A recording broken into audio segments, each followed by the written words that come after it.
Good morning, everyone. Today we are going to carry on building our portfolio website with Next.js, TypeScript, TailwindCSS, and other technologies to come. I hope you watched my previous video because there we built the homepage of this portfolio, and we set up the whole project, so now it's just really easy to carry on adding more pages. So in this video today, we are going to add the My Projects page. Let me show you how it's going to look like. Yes, so this is the page that we are going to build today, My Projects. And we also are going to build the contact form. So we are also going to look into how we can submit a form. This is going to be really cool because there has been some really cool additions to Next.js 13 that not many people are implementing at the moment. So stay tuned because we are going to learn a lot in this video, okay? Get your Visual Studio Code ready because we are just about to start. Okay, before getting started, one thing that I need to tell you is that in the previous video, I created two branches. One was video 1 initial and the other one was video 1 final. Basically, it means like in the initial one, you have the code as like the setup only, and the final one, it has all the code that we built in the previous video. So if you're new to my channel and you want to jump straight into this video, make sure you clone the repository but you check out to the branch video 1 final, okay? Because that's the point where because that's our starting point. And by the end of this video, you'll have 2 more branches in that repository. You're gonna have video 2 initial and video 2 final, which video 2 initial is gonna be the same as video 2 final. So I'm not sure if it makes sense to leave both. I'll think about it later, but yeah, just keep in mind that you have the whole code in the repo once we finish. All right, now we can get started. Okay, so this is what I'm talking about. Video 1 initial, I'm going to check out to video 1 final. All right, so if I reload this, I need to go again. Cool, okay, so this is our page. Now we are going to build My Projects. So My Projects, and then contact me. Okay, I just realized that my glasses are really dirty. So if in the video I'm looking a little bit funny and blurry around here, yeah, sorry about that. They look really bad.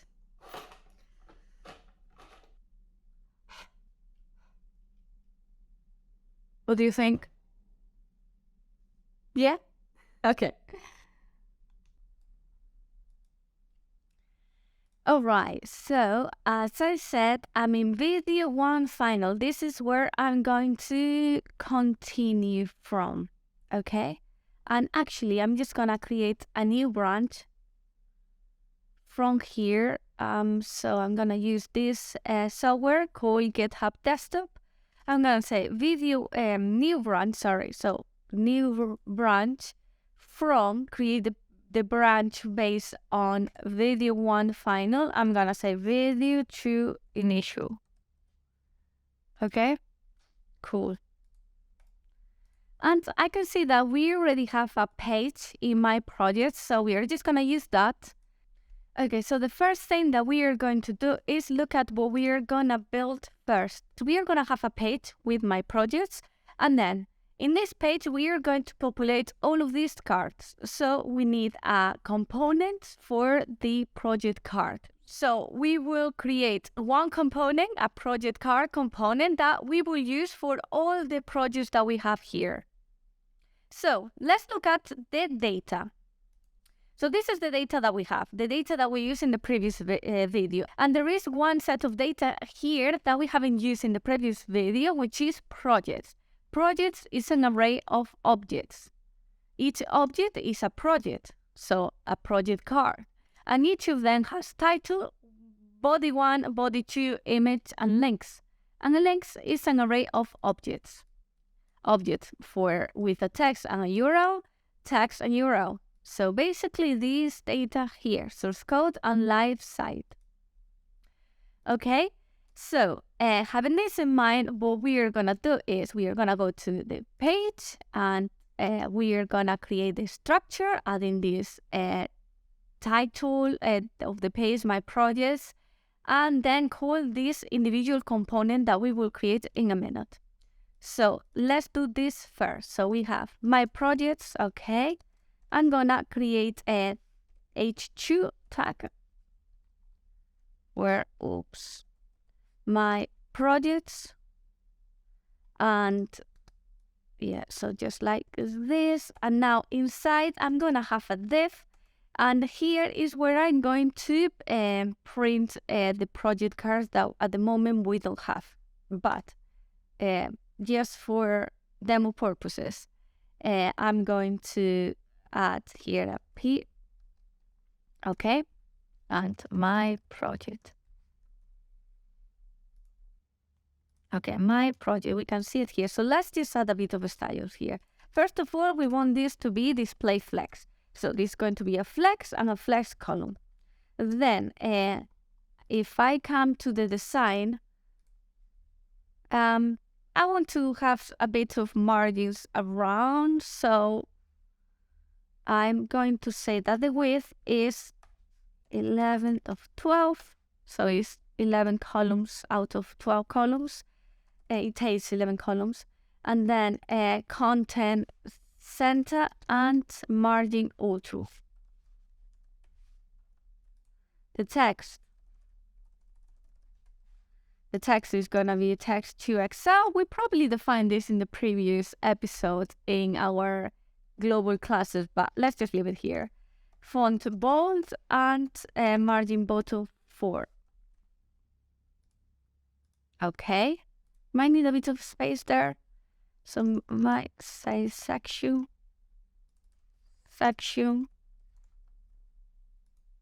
Didn't make any difference. I thought I defined some styles for section, but I'm just going to add hello.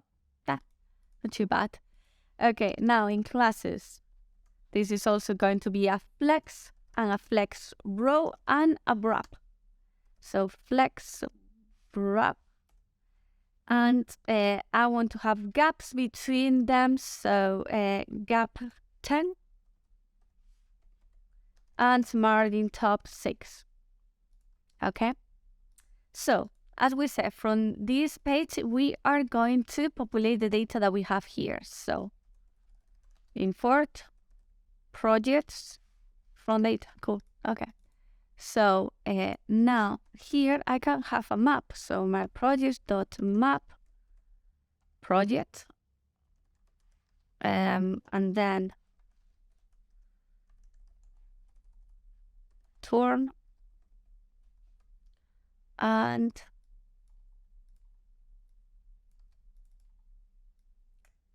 let's just print the name for now. And the name, I think it was titled. So project.title, save it, and we can see all of our projects here. Okay, so now that we have our page ready, let's create the project card. So I'm going to create a component for a card, a project card, and then, yes, we are just gonna populate this in the My Projects page. So let me just create a folder called Components here within My Projects. And now I'm going to create a project card, just like this, .tsx. Okay, and so here I'm just gonna create an arrow function component and project card. I'm just gonna export it in line here, so I can remove this. Okay, and what we're gonna have is a div. It has an image here at the top, and then it has title, probably we could say a H2 title or H2, yeah, and then a text and 2 links, and it's the same for all of them. And as you can see here, even if the text is smaller, these 2 links stays in the same place, so at the bottom. And yeah, and then this one, it has the coming up label, so we are also gonna have to add this tag here.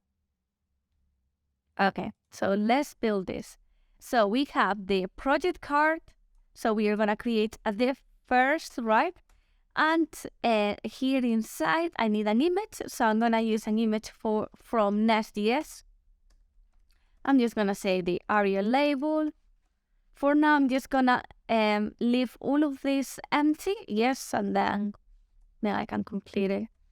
Okay, priority, we are gonna say the priority is false.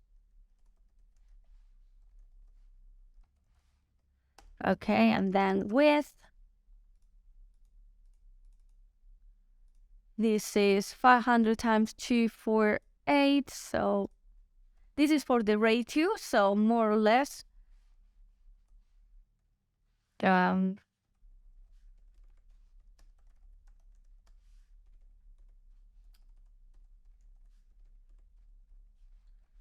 Let me just make it bigger so it's easier for you to see it like this. Okay, so a height, and then we need a src and the alt. Okay, and we're probably gonna need a class name. So okay, so this is the image. I'm just gonna put all of this data here together. Okay, and then so we have the image, and then we have a div, and here within the div we said that we are gonna have a h2 or 3. I'm just gonna say h3.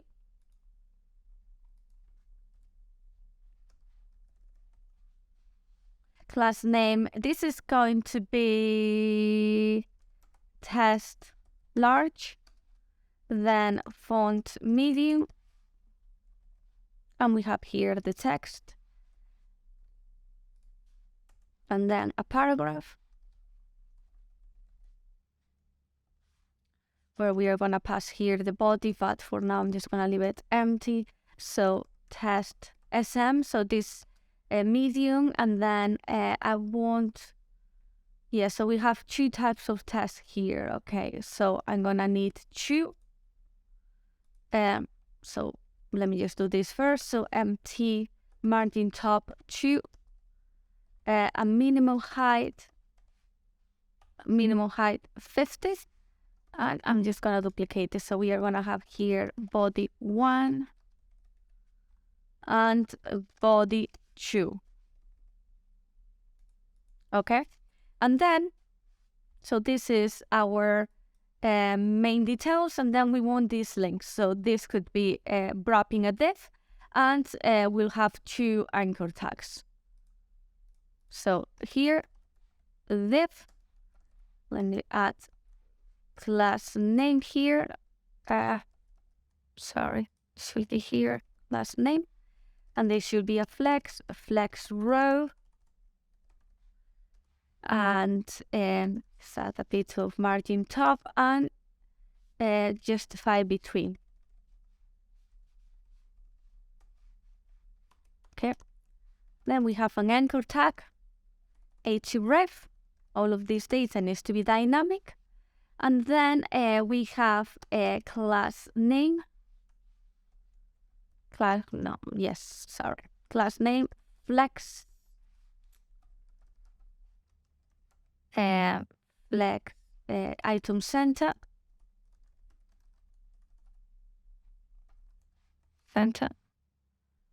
Okay, and here in the middle we are gonna have the icon, and we are going to have the text, this text source code. So I'm just gonna say span, class name, and text black. And yeah, I think this will do. And then we pass here the text source code like this. Okay, and I'm going to duplicate this. So this is for the GitHub icon, and this would be the window icon, like the website icon. Site icon, GitHub icon.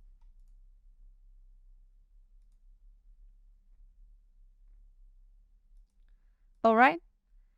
And we could add more styles, but let's just leave it like this for now. Okay, so so the way this is going to work is we create only one project card, like this one, and then by using our the database, our data JSON file that we have, we are gonna populate the data for all the cards. Okay, so here at the top, we need to pass the data. So data like this, just like that.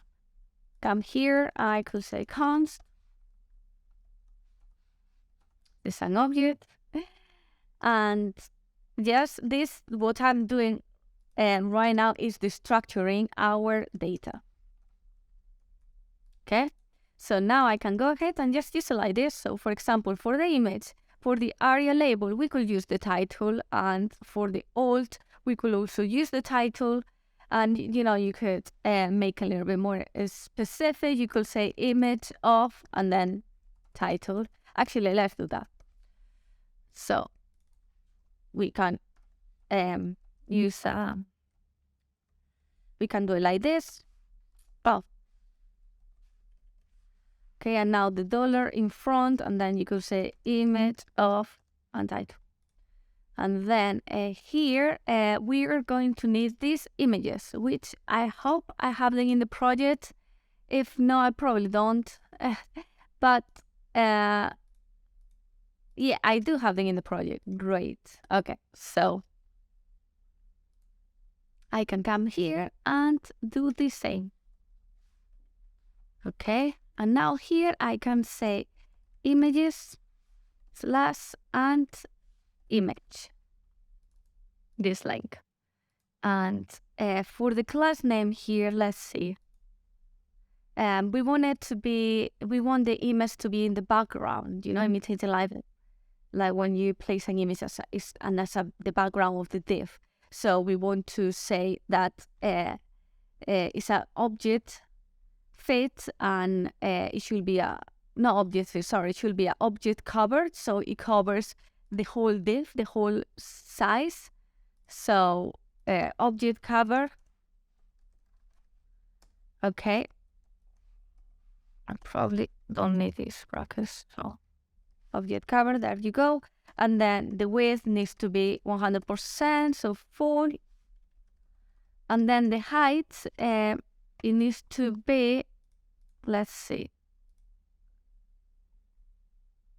Okay, so 258 pixels, so let's see, 48.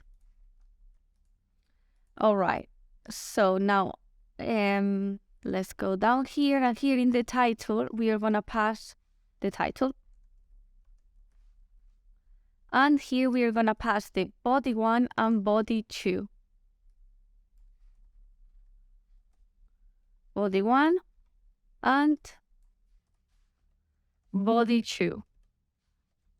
Okay, save this, and then let's go to the data again to check the links. So the links is an array of objects again. Okay, so we could say link, and then the first element of the array, this, and URL. Okay, and now this is complaining, did you mean links? Yes, I meant links. And now I can copy this, and here, let's just say source code. To be honest, this source code is the same for all of them, so we could just leave it like this. But if you would like to have more dynamic content cards where you have different links, so I don't know, maybe you are linking this to Pinterest or wherever, we're just gonna actually consume whatever we have in the database, because yeah, just to make it more flexible. So now we replace this for text. Okay, so we copy, we paste this here, and it's like this. All right. And we need to import GitHub icon and website icon. And I think I already have these icons here. So we just need to import it in the same way that we did before. So for example, if we go to, this is not to page, about me, no, this is data. Just want to show you that. Okay, layout, I think it's in footer. Okay, we just need to import them in the same way like this. You import them from icons, and then it's as simple as just calling it here, right? So I'm just gonna go to project cards and import, and then GitHub. Oh, just as a permission, that's quite cool. And I also need the Windows 1. Cool. So if I come down here, I can say, and to be honest, you could make this part also really dynamic. You know, if you want to display the icons based on what you get from the database, based on this text here, you could also do it. In this case, our example is a lot more simple, so I'm just gonna go ahead and just import it like this. Okay, and let me just class name. Okay, I'm just gonna copy this. Just gonna have the same. Maybe we need to do some tweaks, but we will see that in a sec, probably. So window. All right, let's save this and import this component into our page. So we come here, and now we can replace this paragraph for our component. So project, card, and then data equal projects. Okay, and this didn't import. Let me just do it like that again. Oh, doesn't want to import. So project card. It doesn't want to import. Okay, so import project card now. Okay. Yes, so project, I'm passing the project. Let's just save it. Okay. And we need to adjust the CSS a little bit, but it's getting there, right? All right. So we have, let's go to my project card, and something that you can see here is like our TS is complaining, our TypeScript. So let's create here the types. So type project card types, props, and we could just do it like this. So this is a string. Okay, a string. This is also a string. So string, all of them are strings. So if all of them are strings, it's probably something more clever that we can do. This is not a string, actually. This is an array of objects. So this is URL, which is also a string, and text, which is also a string. And this is an array. So there is definitely something a bit clever that we can do, but let's have a look. Data property data does not exist on project card. Okay, so we need to wrap all of this data.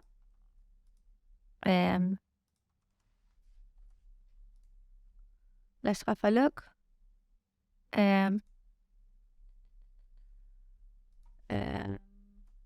Sorry.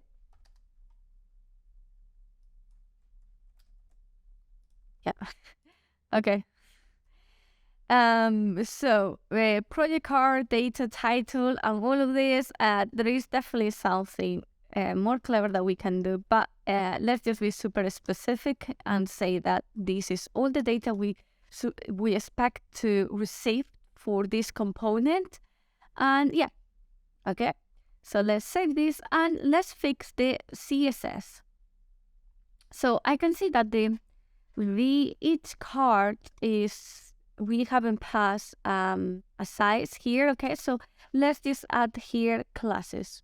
So class name, and then so let's have a look at how the card should be. So they should be 1/3 of the grid. The width should be 1/3 of the grid. Then we have this gray background here, and yeah, they are a little bit like rounded, or yeah, that was my idea. At least they're not quite rounded. Okay, and they have a bit of a shadow.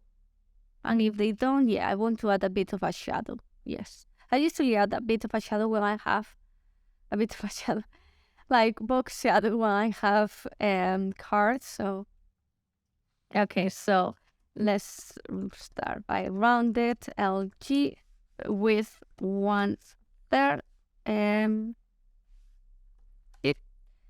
Okay, so LG. How is this shadow? LG. Yeah, and let's just save this. Actually, okay, this is much better. And then I need to also add padding here to this div. But yeah, this is better.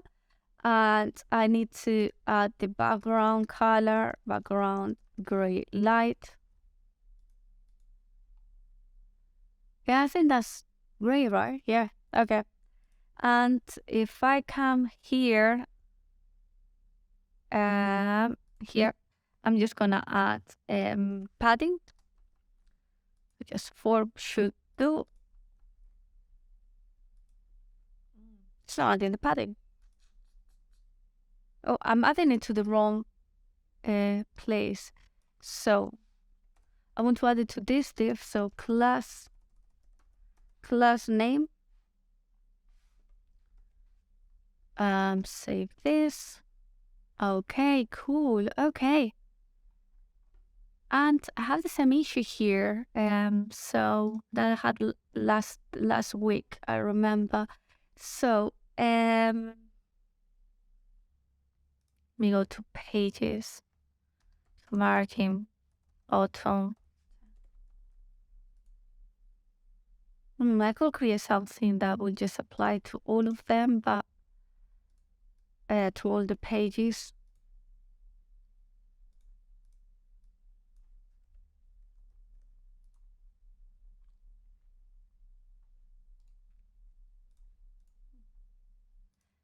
Margin bottom 50, let's see. This is not doing absolutely anything. I will keep adding more and more. Okay, so let's see what is going on here. And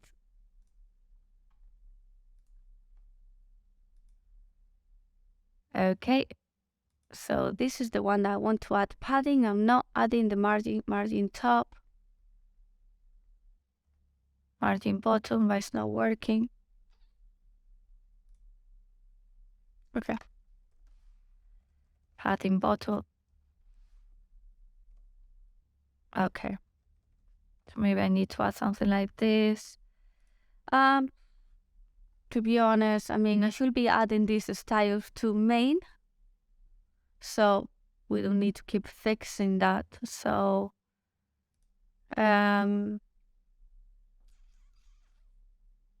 layout, children. Okay. Something that we could do, that's something that I like to do, is just wrap this within main and then have here the children. But I think here in our page, I already have this main. So I could actually just do this, change this to div. And I could copy this, come to layout, class name, save it.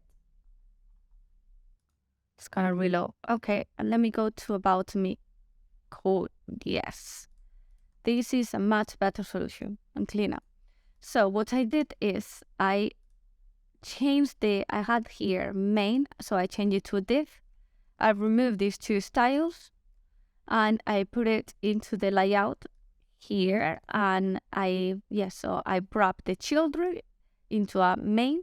So this give us so we can customize like all the pages, how we want all the pages to look like really basic styles like margins, paddings, just some styles that should be shared across all the pages, nothing specific to one page.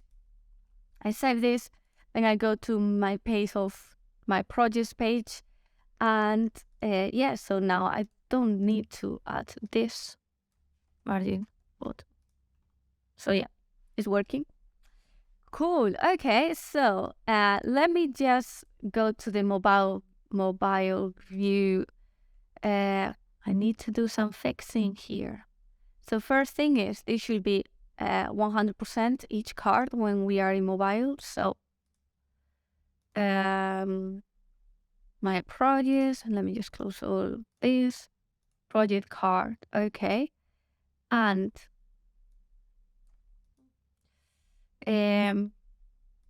this one. So this should be SM.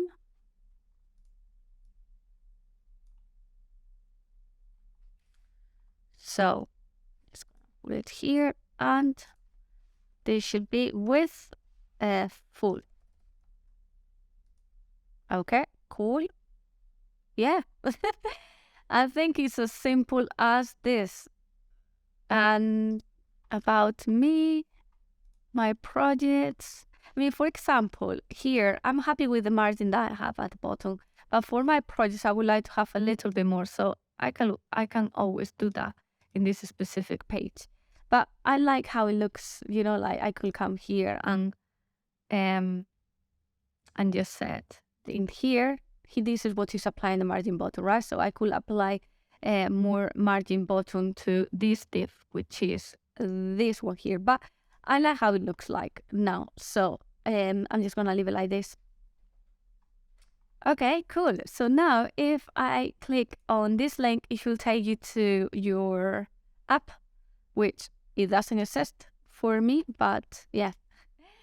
All right, so it was that easy to build. Oops. Premiere. Okay, so yes, it was that easy to build my projects, and all of this data is completely dynamic, and it's really good to set up the projects like this. Even if this is a project that you are the only person who is going to work on this, and you know what all your code means and what all your projects, you could have all of this hard-coded, but it is a lot easier to have all the data in just one file like this, because then you can say like, oh, I want to change the text for this one. So you could come here, change the text, and it's so easy. And the fact that it's type safe makes it even easier to debug. In case you have a problem, and for example, you are adding here in body 1. Let's just do that. So in body 1 here, right? I'm going to come to this body 1. This one, let's just do that. And I'm going to replace this string for a number. So just a long number. I save this. I have here an error bar.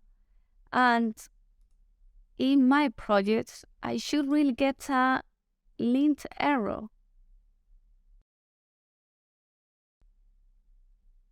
Why am I not getting a lint error? This is what...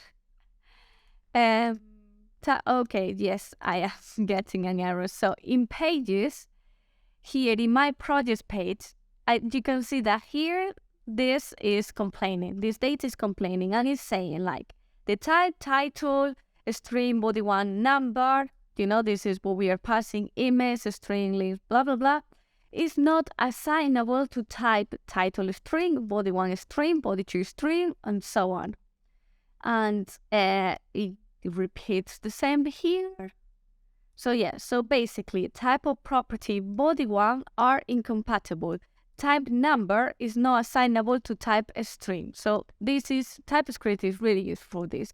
I mean, I know it can be a little bit complicated to, to start working with it and learn it, and it's a never-ending task, okay? we are all learning. No matter how senior you are, people will always learn new ways of how to pass the types, or will also have, people still struggle sometimes. But especially when you have like simple projects like portfolios, it's quite straightforward. TypeScript is really definitely really worth it to add in it. It's worth it to add it takes a little bit more of time adding the types than if you don't have to, but that is the time that you're gonna save when you have an error in your page and you don't understand why, right? So for example, in this case, if I didn't have this warning, my app could start breaking or putting it, if you have some checks before you deploy, your deployment, your pipelines won't go through, and you might struggle to understand why is that, because you would be like, oh, but I don't have any mistake. And then you come here and you look at this error, you will realize that, oh yes, it's because I'm passing the wrong type of data to body one. So then you will come to data and you will be, okay, so where am I passing a number? Oh, here it is. I'm passing a number, so this should be a string. And yes. Okay, I thought that makes sense. Now, let's look into how we are going to build this form page. Okay, so to build the contact form, first we are going to create a new page within app, this app directory. I was going to say new, but it's not new anymore. Now it's the by default. It's not beta anymore, okay? So app, and here contact me, contact me, okay. Contact me. And then here I'm gonna say page.tsx, okay? And let's just create a page.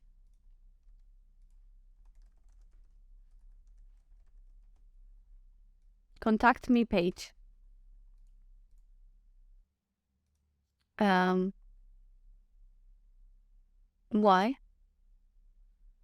Let me just my projects, but this one for some reason is complaining export const contact me page. Yes, see why.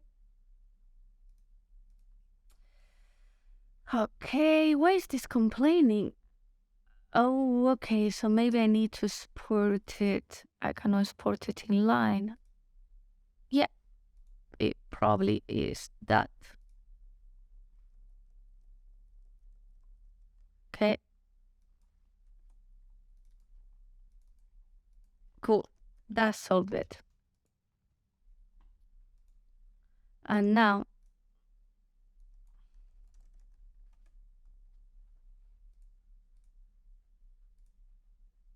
cool. Okay. So here we have our page. So let's start by creating this. So we have a H2 here, contact me, and then we are gonna have a div, which this is about like 80% of the page, and then hello there, and this text, and that text, all of that data, is coming from our data file. So contact me, title, body. So let's just copy this first. So H2. I have to always no capital, okay. So contact me, and then we have a div, and here H3 and body P. Okay, and I need to import the data. So import contact me text, okay. And here is the title, cool, and body. Okay, let's save this and have a look. Yeah, we have here our data. And so first thing, flex column. And let me just have a look at what I have in this other page. So, okay, maybe I can still all of this.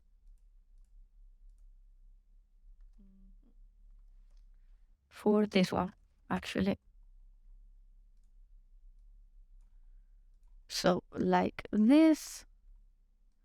And maybe let's just say 9. Okay, yes. I think this could do. And the background, gray. Is it too gray? Yes, gray light. Let's just say gray light.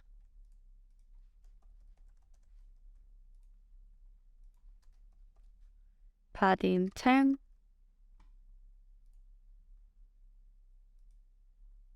All right. And this should be column, displays column.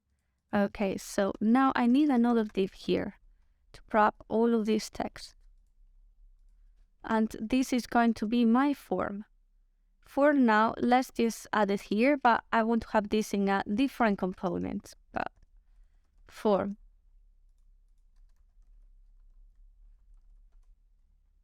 And this should be row then.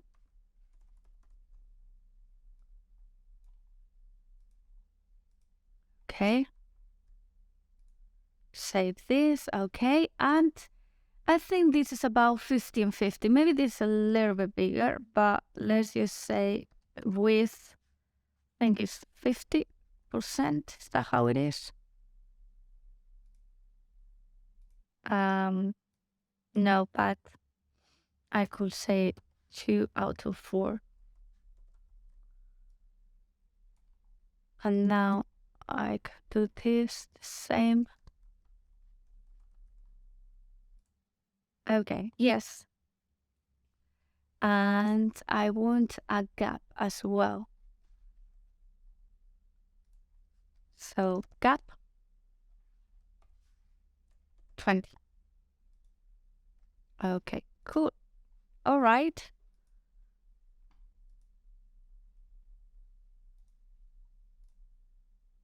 All right, and let me just go back to here. I think I'm just gonna copy the same so we have the same style. Okay. And same, maybe I could move this one to the main, to the layout. I could move it to here, but I'm just gonna leave it here. We can always refactor this code later on. And so, hello there, and so class name text to Excel, bottom 10.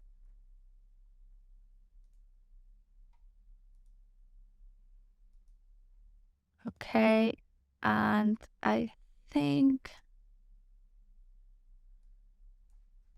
let's be like, I want, yeah, more space around. Okay, so this is the main structure of our form. Now we are going to create this component here. So I'm going to create a new folder, components, and here form. It's just gonna call it form.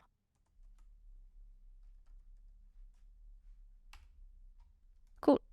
And this is going to be our form component. So let me just import it here.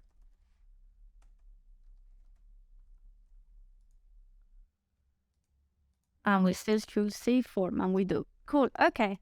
All right. Let's start with the UI.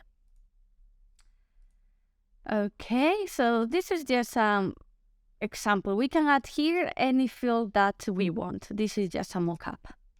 So we are gonna have first a form. Oops. I'm just gonna replace all of this actually with a form tag. And then inside, this is going to be each field. So each field is going to have a label and an input. So label. Okay. So for example, in this case, name. And then input. Okay, no, it's just like this. And we could add this contact form, but I mean, it's quite self-explanatory. So let's just leave it like this. And so we have form. We are just gonna add the on submit, but we are gonna leave it empty for now. So log.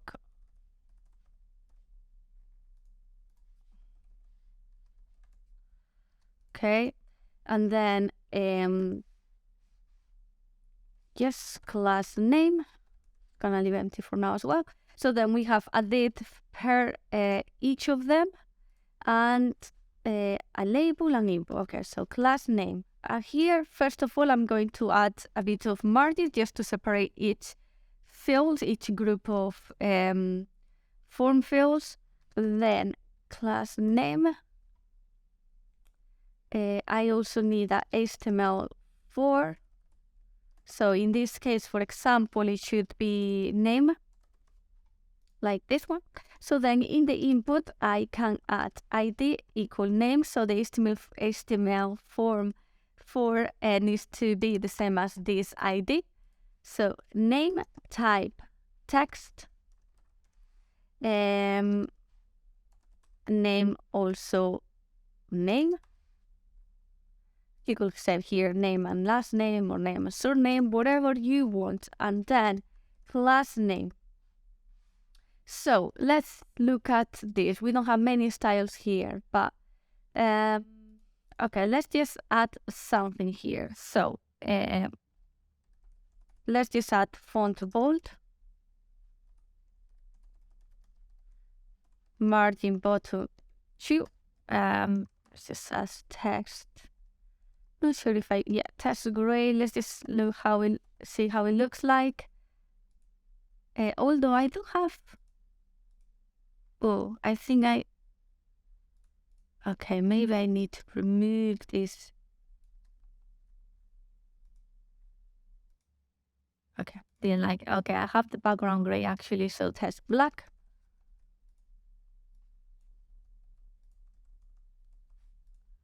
And now here in class name, border, gray, and shield all. Okay, cool. And I'm conscious that we are going to have the same style for all the inputs. So I'm just gonna copy this. I'm gonna say input form, and I'm gonna go to my global CSS, and here paste it form. Can I do it in line? I cannot. So apply. I'm just gonna paste all of this. I'm going to do the same for the label. So label form. Just gonna copy all of this.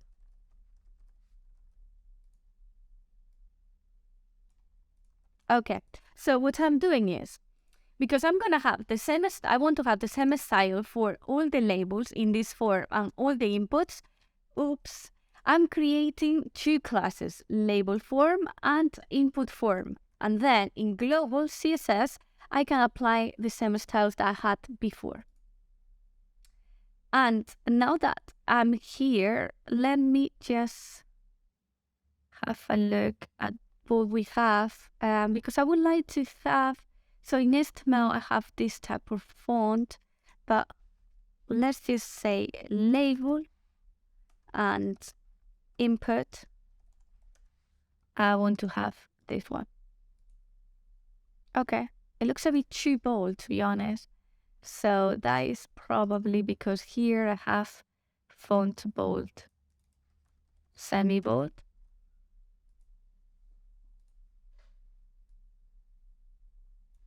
Regular, extra light. Okay, I think I like it more like that. And let me make the text a bit bigger as well.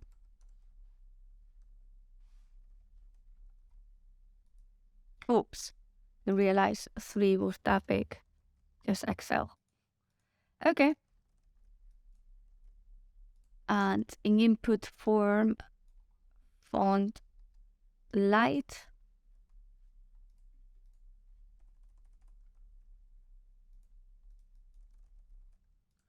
Or I'm actually gonna remove it from here. Yes. So we have a different text for the label and the input. Okay, now we can carry on building our form. So let's just copy this, say email, or actually company. So text, company, company, company. Okay, so you see how in HTML4 we say company, ID company, name company. Copy this, paste, email. This type is email, and email. Okay, and then we have the message. So message, although this is going to be a bit different. So this is not going to be an input. This is going to just be a test area. It also has an ID, message, name, message. So let me just copy this name message. I don't need all of this, I think. And yeah, and class name. I'm missing the class name.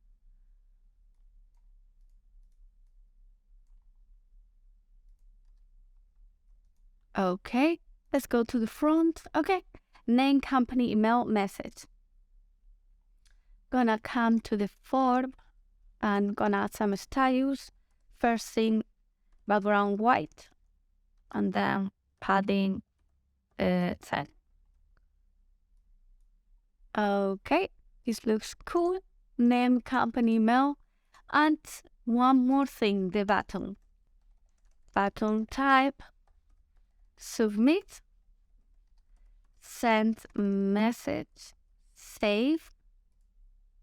So class name, background, let's just say blue, rounded, LG, text white. When we hover over, we could say text blue and hover background white. Save. Okay. So min width 100. Okay, I think I don't need this anymore. So, okay.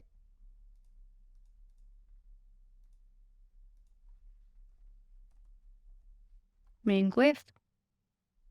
Now apply it. And let's just say padding 10. Okay. Well, padding X 5. Height.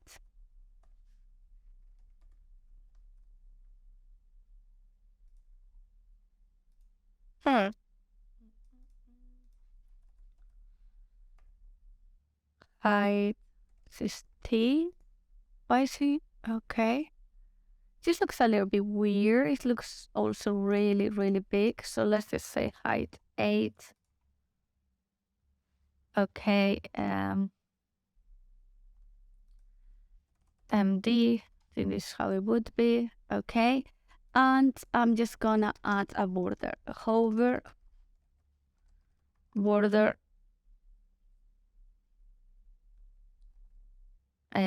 Blue. I think I'm gonna need border.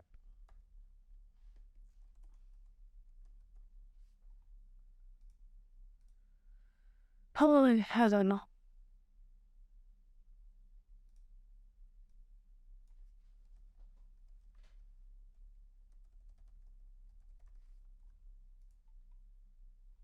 Okay, so TailwindCSS.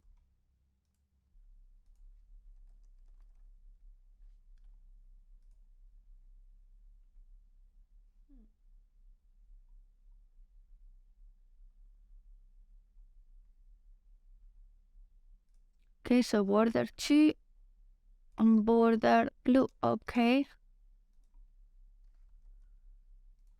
Cover border 2 or 1.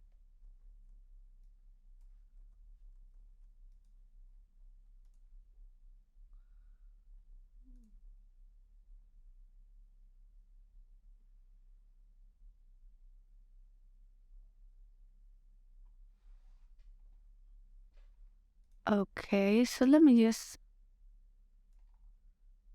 Okay, maybe I'm gonna copy and paste that instead. Yes. Okay. And now let me just check the height again. Height.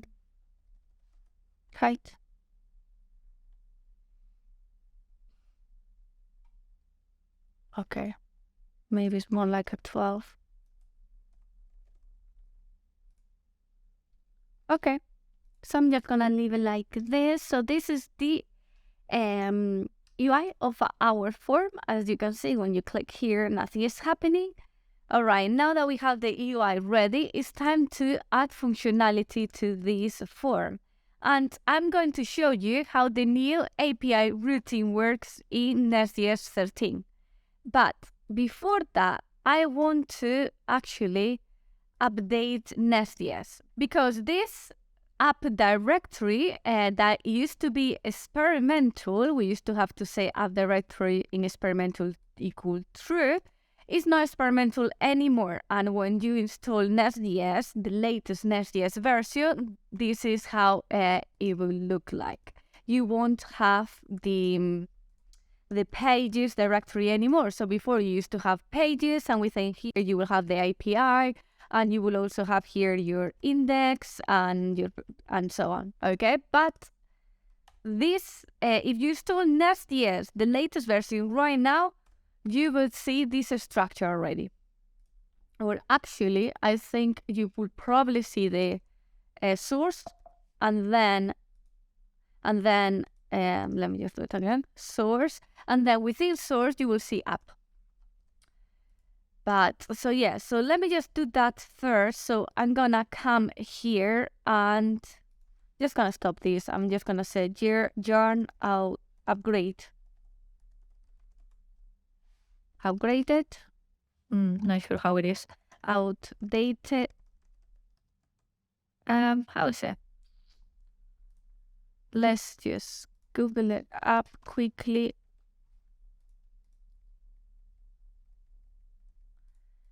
How is this?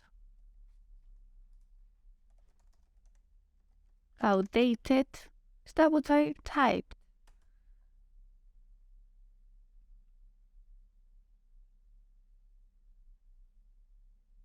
Oh, I thought I was using yarn here. And I am. Okay, let me just do. So I'm going to do latest. Yes, I'm using the latest dependency. Latest. Okay, yarn install. Let's see. Let's wait. This latest. So now I want to say outdated.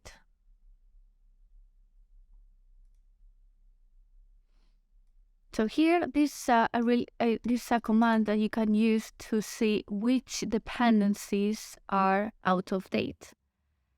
So it's no React, TypeScript. We could update all of this, but yeah, it is not saying that Next.js is no. It's not saying that Next.js is outdated.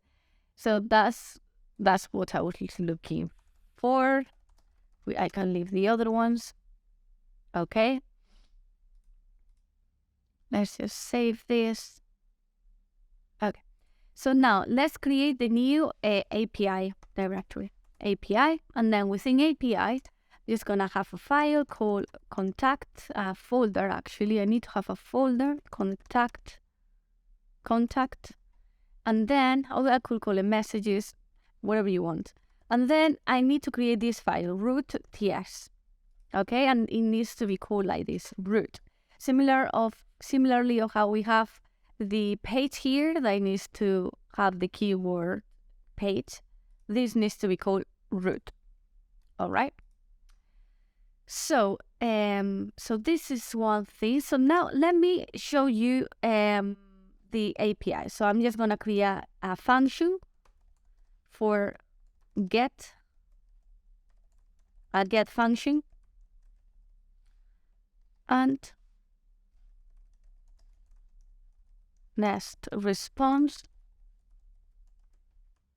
Okay, so we need to import nest response from nest server, and then this needs to convert into a JSON, and here we can pass a message. Okay, we save this, and API contact root. So API contact, there you go. So we can see here our message. Okay, so you could set here, you could write here whatever you want. It's time to code.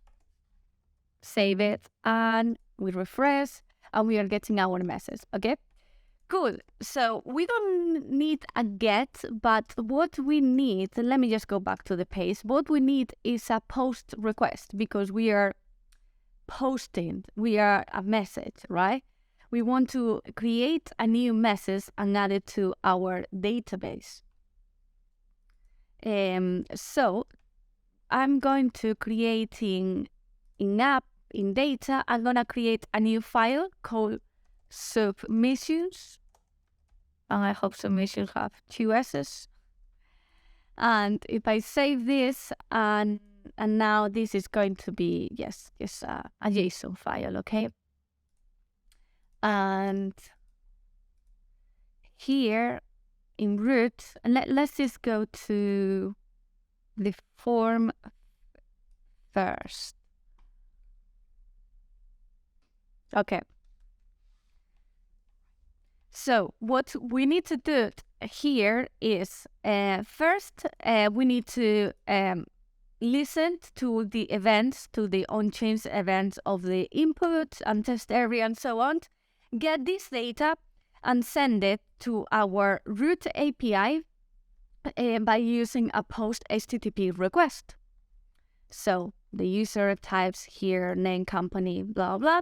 Then on submit of the form, we create a post request that goes into this root, and here in this root, first we will need to read what we have in the submission file first, because the submission file is our database. So first we connect to our database, we read the file, and then we parse our new data into that file. And we return a response to our client by saying that if it has been an error, if it has been successfully submitted the form. Okay, so we can add validations to our form. So we could say here that the name is required, so they need to insert a name, and then you can say min length. And let's just say that this is 3, and then max length, and let's just say 200. And I can add this to all the other ones. So same thing. This could be 2. This is not required. I'm putting in the wrong place. So here, and then the email should be required. Right, and then the message, this should also be required, minimum like 10, and then maximum 500, or let's just put something crazy, 1000. Okay, and we save this, and if we come to the form, if I try to submit this form, it's gonna tell me like, please, the length, this text is 3 characters or more, unless I'm 200. And if I try to submit an email like this, it's gonna tell me to, it's gonna ask me to include an ad in the email. Okay, so this is the validation. There are more validation that we can do in the client. and we are going to create the onSubmit function. So here in the form, onSubmit, and I'm gonna call it handle submit. So I come here and async. So this is a new way of doing it, and in the previous in Next.js 12, you wouldn't do it like this. So the syntax is going to be slightly different, or maybe what you are used to. So handle submit,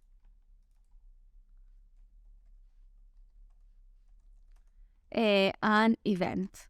Okay, I'm gonna pass here the event. I'm just gonna call it like this, and then first I'm going to prevent the default behavior of the event. So prevent default, and for now I'm just, so this is complaining. Let's see if it's no. Let's just do that. This I need to pass here the right type. For now, I'm just gonna pass any. Okay, and now as I'm going to create my data object, and I want here we are gonna have the name. So event target name value, and the same for the other ones, company, email, and message. Okay, so this is my data object. And all of these are strings, so I'm just gonna pass the type now. So a string,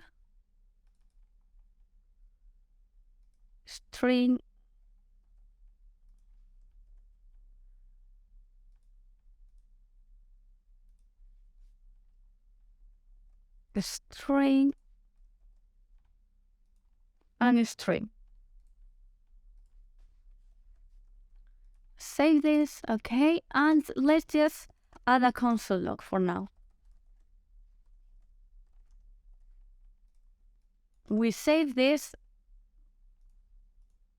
and we have an issue here on submit function. Event handlers cannot be passed to client component props. Okay, so this component now that I'm adding a form, I'm adding a submit function. This is a client component, and in Next.js 13, all components by default are server components. So if we want to convert a server component into a client component, we need to specify it here at the top.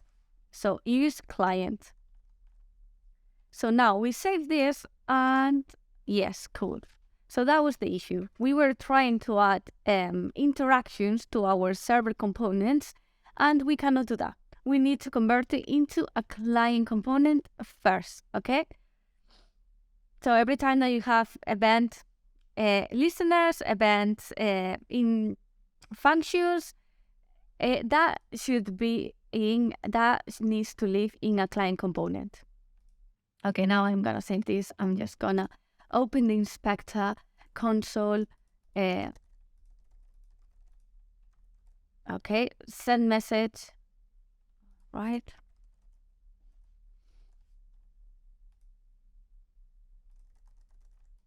Okay, cool. So we are getting our data, company, email, message, and name. Cool. Now we need to send this data to our root API. I'm going to create a try-catch block. Try-catch. Okay, because this fetch is synchronous, because okay. Right, so now we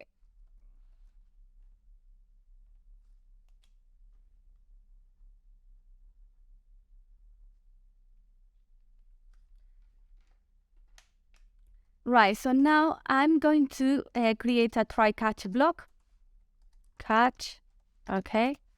So here, this is going to be a synchronous function. So const response equal await fetch, and we need to specify here the path to our API. So API contact comma, and we need to pass the method. The method needs to be post, okay, it's a post request, and then the body. So JSON, first we need to convert it, stringify, and data. This is complaining quite a bit because I need to close the bracket here. Okay. And now headers. So content, type, and here this is an application JSON, okay? This is like regularly it tends to be like this. So here, okay, so we get the response, right? So we want to have an if statement.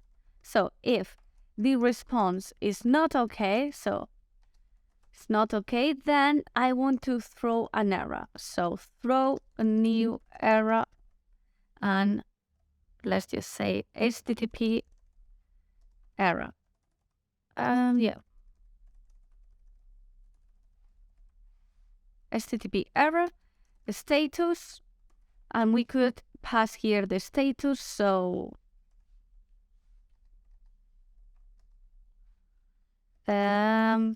response.status. Okay. And if it's okay, then I think I'm just gonna console log this for now. Console log response.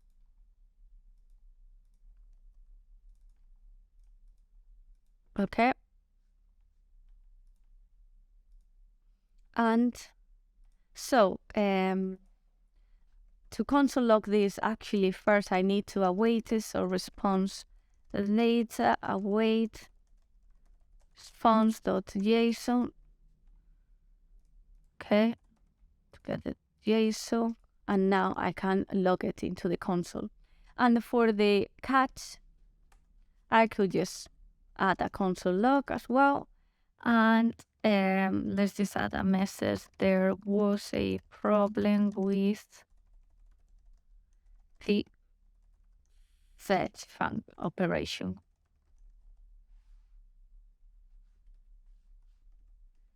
And then error message. I need to pass the error here. Error, there was a problem with the fetch operation. And it's complaining here, error is of type unknown. So we need to pass the type for error, so error. So catch close variable type annotation must be any or unknown if specified. Okay, so it must be any or unknown. So let's just say any. I think they do that so we can, so TypeScript does that so we make sure that we are handling any type of error. So let's just add any, and here, actually, when I also specify any, let's just change this for the correct one. So this should be a React form event. I think this is HTML form element. And I have name does not exist on type event target. And by the way, this should be company, this should be email, and this should be message. Okay, cool, this is better. Still, form element, okay. I think, okay, so const target equal form, sorry, event dot current target. So now I'm going to replace this for, so target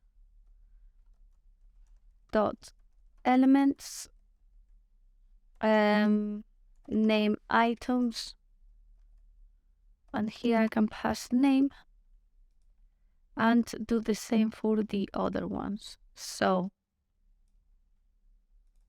company, email, and message. Okay, I save this, and this should still work. There was a problem with the fetch operation converting circular structure to JSON. HTML input element. HTML input element. This one. So, oh yes, I forgot to pass the value now. So this is complaining. Possible null, okay.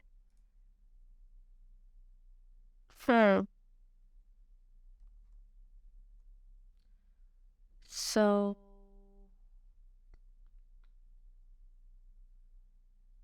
okay, let's just move this outside, put it here, const equal. To be honest, I shouldn't have done that, but just gonna put it here.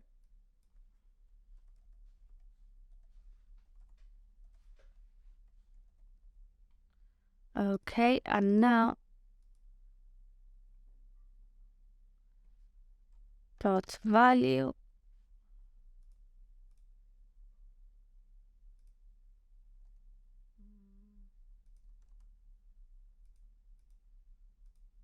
I could say here as HTML input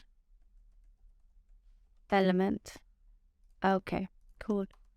So yeah, sometimes TypeScript is just a little bit freaky, as you can see, but it's fine.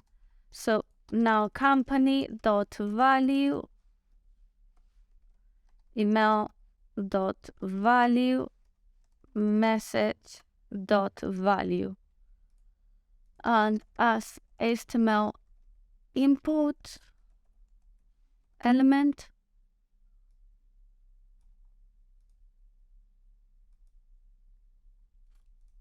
as HTML and as HTML. Oops. Okay, let me correct all of this. Okay. All right. Okay. Now TypeScript is not complaining anymore. I know this could look a little bit, like repetitive. I mean, it's definitely something better that we could do here, to be honest.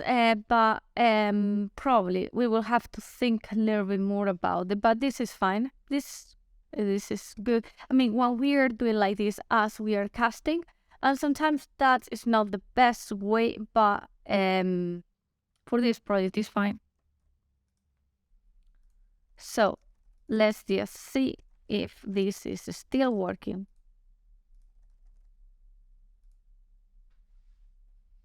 Okay.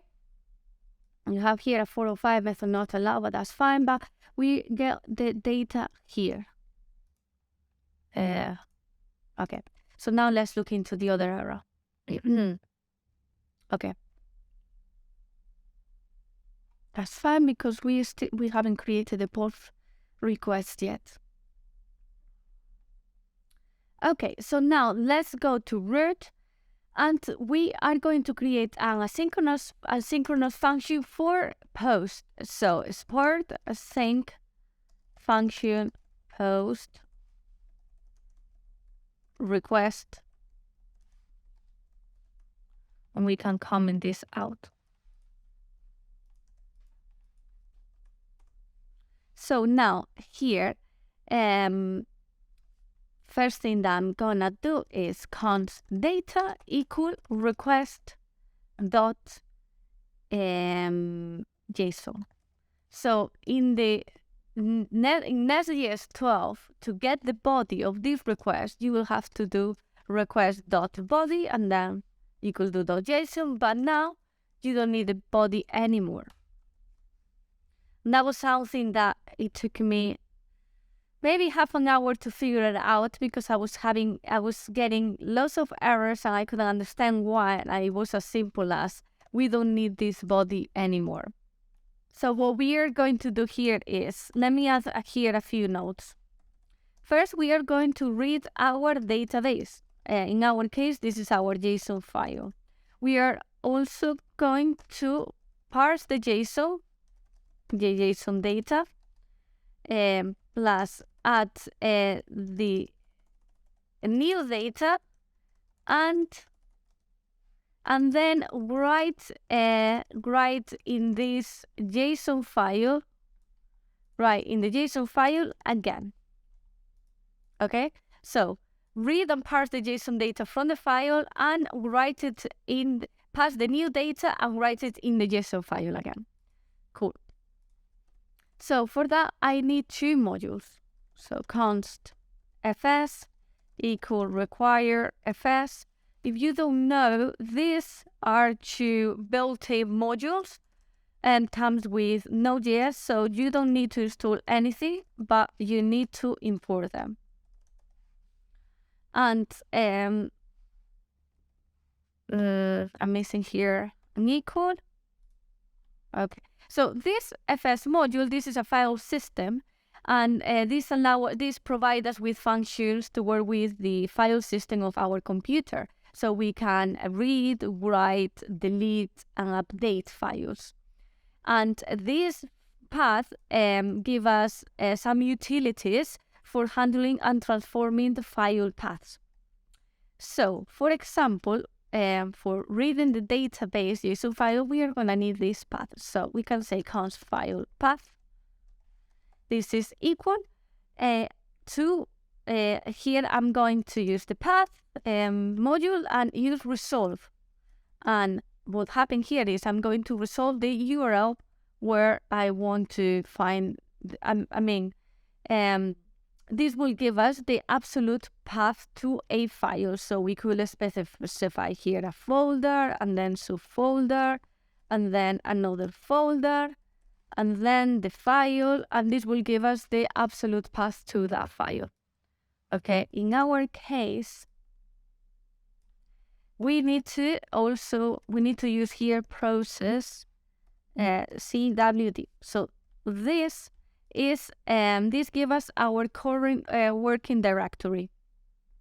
Here we can see a current working directory. Okay, so then we pass that, and then we can pass our path. So app, we could pass it all together. Like we can pass the paths separating them by commas, like path, API, so on, or we can just pass it all together like this. Okay, doesn't really matter. So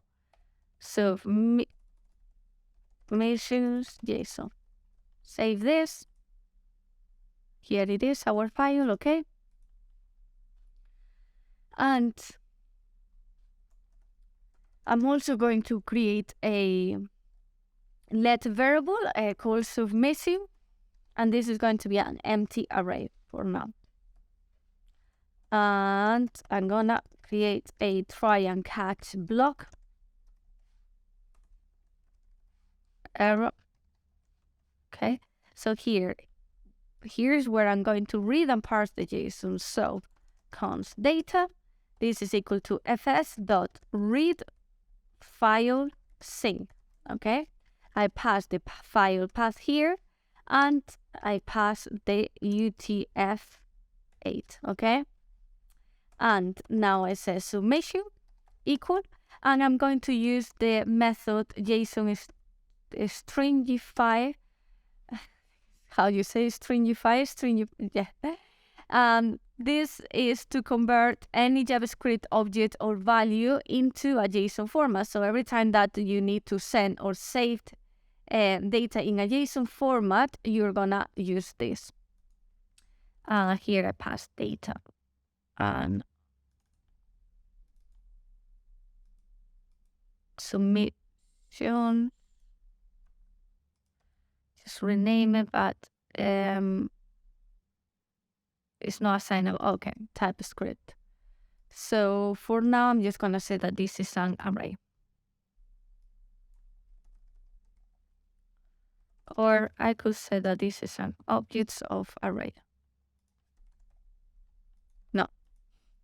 Okay, let me just add Annie and then we'll come back to this. Okay, so we are adding so I'm reading the file, I get the data, I'm passing that data into our submission const. And then here, I'm just gonna console log an error, so console error, and error reading this file. And now I can pass this error, right? Okay, so we've done this. And I've removed my other notes. Okay, doesn't matter. And now we need to write in the database. We need to pass our new data. So I'm just going to push it as it is. Submission.push and data. Okay, so I'm gonna have another try and catch a block.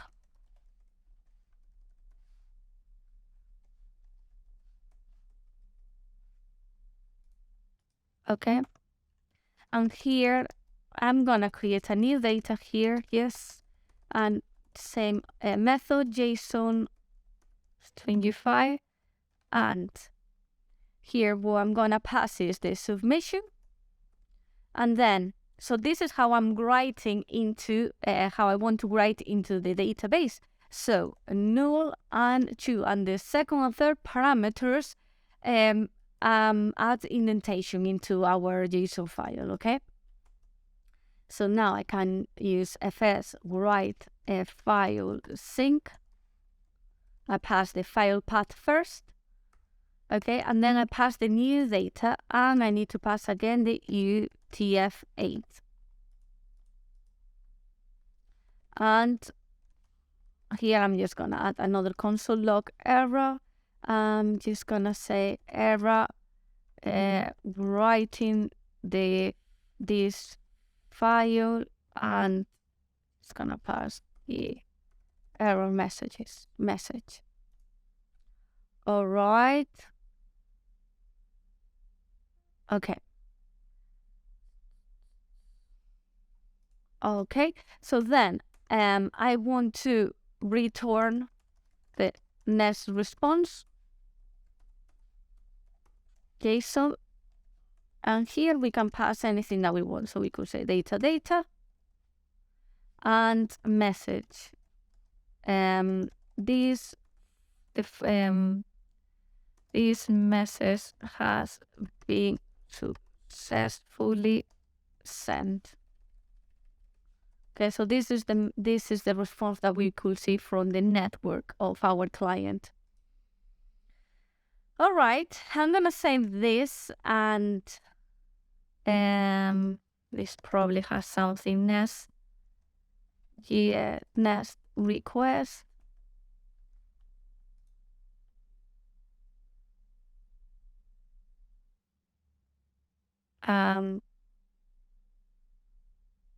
Okay, this should be request.json. Okay, so I'm gonna save this. I'm sure it won't work the first time, so let's just send it. And yes, there was a problem with the fetch operation, HTTP error, status 500. Okay, let's come to our server terminal and let's just have a look. Submission push is not a function.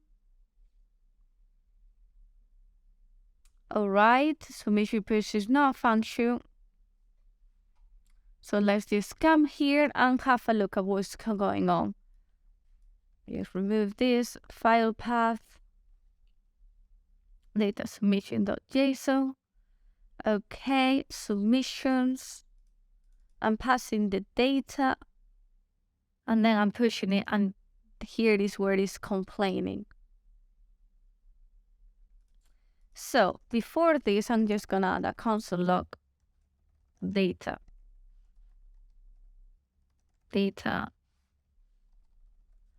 Okay.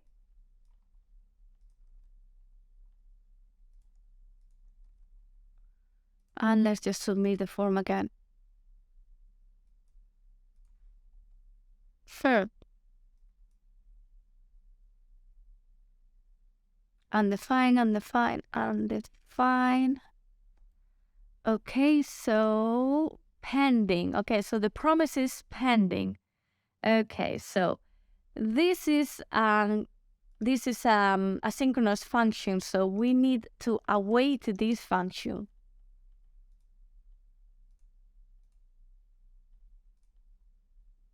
Okay, a different error, that is progress. So I can see that we are getting the data, but then we get the same error of submissions form is not a function. Okay, let's just come also keep this open. Submission, okay. We are trying to push this data. Okay, let's analyze the whole document together. So we have a post request. We are awaiting the request, converting it into JSON. Okay, then we declare our file path.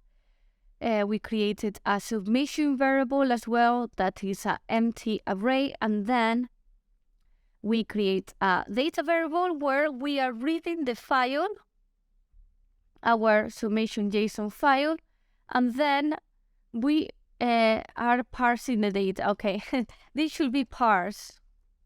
Yeah, no stringify. So parse does the opposite. Okay, so converts a JSON format into a JavaScript object or JavaScript value, it depends. Yeah, and it is working. So now it's working or not? Let me just send again. Yeah, it is working. We can see here in the network tab that the status code is 200. And if we go to the payload, we can see here the details: name, message, email, and company. Okay, so let's just say Alicia, time to code. Okay, time to code, and hello there. Send message. Click on this one, response. Which one was it? This one. So yeah, we can see here our data. So now the final check. In submission, we need to have this data now. And yes, we do. Nice. Okay, so this is working. This is such an amazing way to have a contact form working, to be honest. You don't need any external database. You can set up your portfolio and everyone can send you messages just like this, or emails just like this. But no, emails, messages. And this is really good. But in the next episodes, we're going to look into how we can store all of these emails, messages, however you want to call it, in a MongoDB database. So it's more secure, a lot more tidy, and it is definitely the way to go for bigger projects. So for smaller projects, I will use it, to be honest. If you are not expecting to get too many messages, this is a really cheap, straightforward, and fast way of doing it. But if you want to learn how to do it the really right way, like the way that how you will be doing it in a company, I'm going to teach you that in the next episodes, okay? So we're going to use MongoDB in the next episodes. Okay, so I think this is working, yeah. I'm not sure what else we need to do today. Let me just remove console logs, just tidy this up a little bit, and I'm just gonna leave this here for you so you can have it as a reference. And yeah, so if there is a problem, so in the front, to be honest, what we could do is, I don't need this anymore, we could have a loading So when you send the message, it's loading, and then it tells you the message has been sent successfully. And let's just do that, actually. We are going to do it in a really quick way. And then in the next episode, we can improve it. Or you can improve it on your own and let me know. You can send me messages or emails by Twitter. I do look into my messages in Twitter and my emails, but sometimes, it's not easy when you have a full-time job, and it's not like I get a lot of messages, but I do get quite a few, and it is hard to answer to all of them. And I also like to be really personal when I answer the messages. So if I'm going to send a generic message, I'd rather not do it.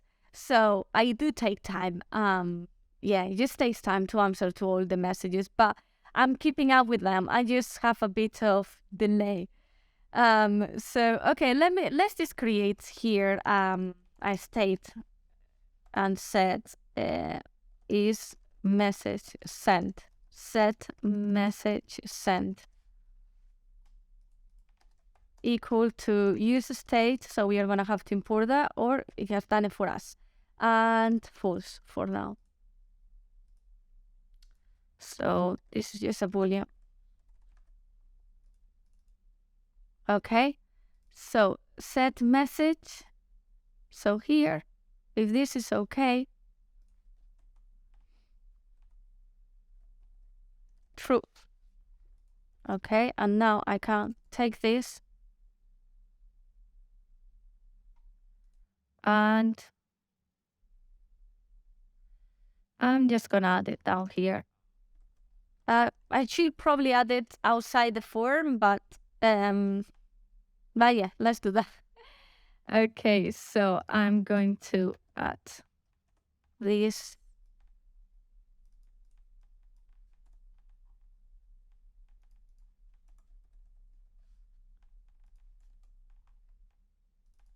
So if its message is sent, then I want to say message has been sent.